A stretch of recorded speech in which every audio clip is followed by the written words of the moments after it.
Assalamualaikum warahmatullahi wabarakatuh. Alhamdulillah. Allahumma shalli ala sayyidina Muhammad wa ala ali sayyidina Muhammad. Qala rabbi shrah li sadri wa yassir li amri wahlul 'uqdatam min lisani yafqahu qawli amma ba'd. Salam sejahtera untuk kita semua. Salam takdim kami, salam hormat kami kepada guru-guru, sahabat-sahabat dimanapun berada. Terima kasih kepada sahabat-sahabat yang masih setia dari awal sampai saat ini, yang selalu mendukung, mensupport channel ini sehingga channel ini semakin berkembang, dan itu memberikan suatu sugesti positif, semangat untuk kami untuk memberikan informasi-informasi serta edukasi terkait kemunculan Satrio Piningit.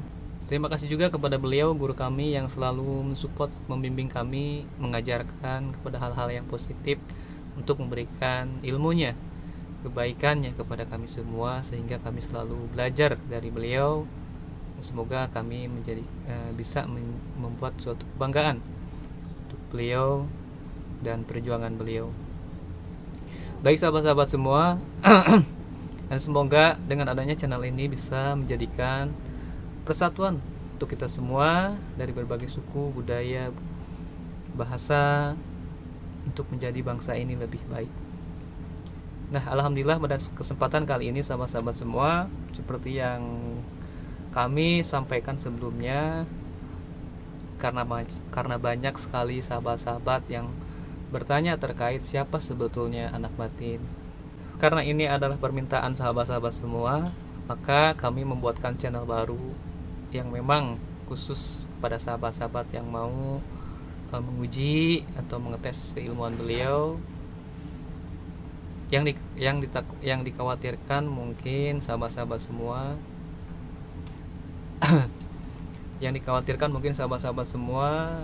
kami hanya bercerita saja, tanpa ada bukti. Nah, di channel yang satu lagi sahabat-sahabat semua silahkan, bagi yang mau lebih paham tentang beliau, siapa beliau, silahkan. Nanti kami akan berikan link channelnya di deskripsi atau di pin komentar. Nanti sahabat-sahabat silahkan berkunjung ke sana. Nanti ada sahabat kami yang akan memberikan penjelasannya. Nah, baik sahabat-sahabat semua, untuk pembahasan kali ini ya seperti yang sudah pernah kami bahas di video-video sebelumnya, bahwa Satrio Piningit itu sudah ada. Satrio Piningit memang sudah selangkah lebih maju. Ini adalah kabar baik untuk sahabat-sahabat semua. Artinya kabar baik ini tentunya mungkin sangat ditunggu-tunggu, sangat diharapkan ya. Lantas pertanyaannya, langkah apa yang sudah dilakukan oleh Satrio Piningit, sahabat-sahabat semua? Nah, Satrio Piningit sudah keluar dari persembunyiannya. Memang untuk saat ini beliau masih memantau, memperhatikan ya, siapa saja yang akan menjadi akan menjadi barisan perjuangan Satrio Piningit. Seperti yang kami bahas di video sebelumnya, Satrio Piningit akan memilih manusia-manusia yang mempunyai hati, pemikiran, ucapan dan perbuatan yang bersih, yang selaras, yang tidak mengedepankan egonya. Dan di sini tidak ada pangkat, jabatan, kedudukan, karena Satrio Piningit membawa peradaban manusia. Artinya manusia yang memang mengerti, manusia yang paham siapa dirinya sendiri dan siapa penciptanya. Nah, sahabat-sahabat semua, di konten sebelumnya kami membahas terkait Sabdo Palon menagih janji. Nah, lantas yang jadi pertanyaan, janji apa yang ditagih oleh Sabdo Palon? Nah, tentunya sahabat-sahabat spiritualis mungkin lebih paham, mungkin lebih tahu ya. Nah, kita sharing saja. Kalau menurut hemat kami,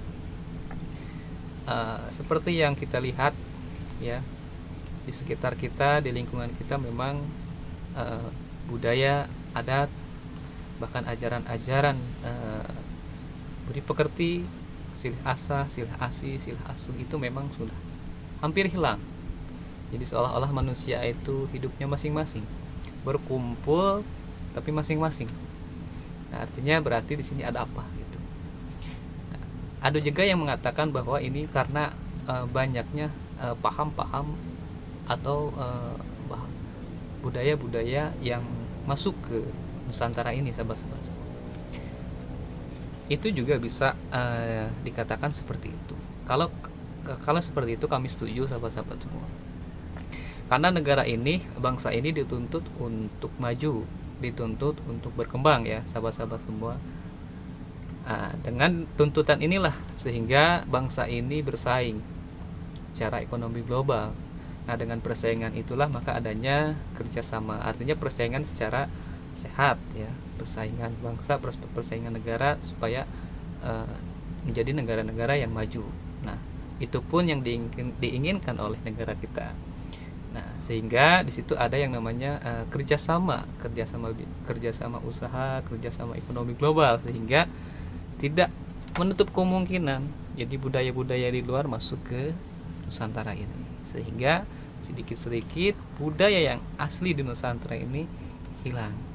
Karena sebelum Islam datang ke Indonesia, jadi ajaran-ajaran Budi Pekerti, silih asa, silih asi, silih asu, itu adalah ajaran awal sebelum datangnya keislaman, sebelum datangnya Islam di Nusantara ini, sahabat-sahabat semua.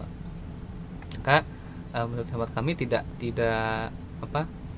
aneh atau tidak heran kalau bangsa ini sudah maju, kalau bangsa ini menghilangkan secara tidak langsung, secara tidak sadar, sedikit-sedikit budaya, adat istiadat atau ajaran-ajaran yang dibawa oleh Sabda Pahlawan, sahabat-sahabat semua. Lantas hubungannya dengan Setropiningit ya, kalau kita sambungkan dengan kemunculan Setropiningit, memang ada hubungannya, karena tugas Setropiningit itu untuk membawa peradaban manusianya, membawa peradaban kembali, membawa peradaban yang sudah ada. Nah, hadirnya Setropiningit itu membawa peradaban baru. Peradaban baru ini memang sudah ada sejak zaman nenek moyang kita semua, sahabat-sahabat semua. Nah, peradaban apa? Peradaban manusia. Jadi yang ditargetkan oleh Setropiningit itu bukan titel, jabatan, pangkat, kedudukan, dan lain-lain. Jadi tugasnya hanya satu, yaitu membawa peradaban manusia menjadi lebih baik ya.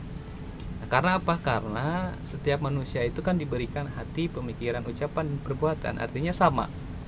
Berbicara manusia berarti sama, karena Allah Subhanahu wa Ta'ala memberikan fasilitas yang sama, tidak dibeda-bedakan ya. Jadi berbicara bangsa ini berarti berbicara manusianya, sahabat-sahabat semua ya. Karena kalau manusianya sendiri belum bisa menjadi manusia, ya bagaimana negara ini mau maju, bagaimana negara ini mau sejahtera, sahabat-sahabat semua. Nah, jadi sederhananya Setropiningit itu hadir di hadapan kita semua membawa peradaban baru, supaya kita sadar, supaya kita kembali kepada jati diri kita sebagai manusia, supaya kita tidak terombang-ambing oleh hawa nafsu dunia maksud kami. Karena tidak memungkiri kami pun sebagai manusia biasa yang namanya kebutuhan hidup ya, apalagi yang sudah punya keluarga, tuntutan, dan lain-lain, itu seolah-olah keinginan itu sangat menggebu-gebu, sehingga berbagai cara bagaimana caranya perut ini kenyang, seperti itu, sahabat-sahabat semua. Nah, bukan berarti tidak boleh. Kalau di ajaran Islam sendiri yang kami terima itu, Islam bahkan mewajibkan kita untuk berhasil, kita untuk sukses. Karena di ajaran Islam menurut kami itu tangan di atas lebih baik daripada tangan di bawah. Berarti orang-orang Islam ya harus sukses, harus sejahtera ya, dan bisa memberikan kebaikan baik materi maupun non materi kepada sesama manusianya. Artinya di sini Islam juga harus berjaya, Islam juga harus sukses semuanya. Nah, yang menjadi pertanyaan adalah kan yang sukses sudah banyak di negara kita ini, bahkan KTP-nya KTP Islam gitu. Tapi kenapa masih banyak ya orang Islam yang belum sejahtera gitu, secara ekonomi ya, secara ekonomi. Ya, disinilah tugas kita semua sebagai barisan perjuangan Setro Piningit untuk membantu perjuangan Setro Piningit membawa peradaban manusia supaya kembali kepada peradaban yang diajarkan oleh nenek moyang kita, yaitu peradaban atau ajaran budi pekerti atau ajaran silih asih, silih asah, silih asuh. Nah, sahabat-sahabat semua, yang pada intinya Setro Piningit membawa peradaban baru ini untuk kita semua supaya kita kembali kepada manusia yang sejati, manusia yang tahu awal kita di mana dan kita akan kemana. Jadi awal kita dari mana dan kita mau kemana, seperti itu. Nah, baik sahabat-sahabat semua, itu saja mungkin penjelasan video pada kesempatan kali ini. Terima kasih sudah menonton. Mohon maaf kalau ada kesalahan, kekeliruan. Kami akhiri sampai di sini. Wassalamualaikum warahmatullahi wabarakatuh.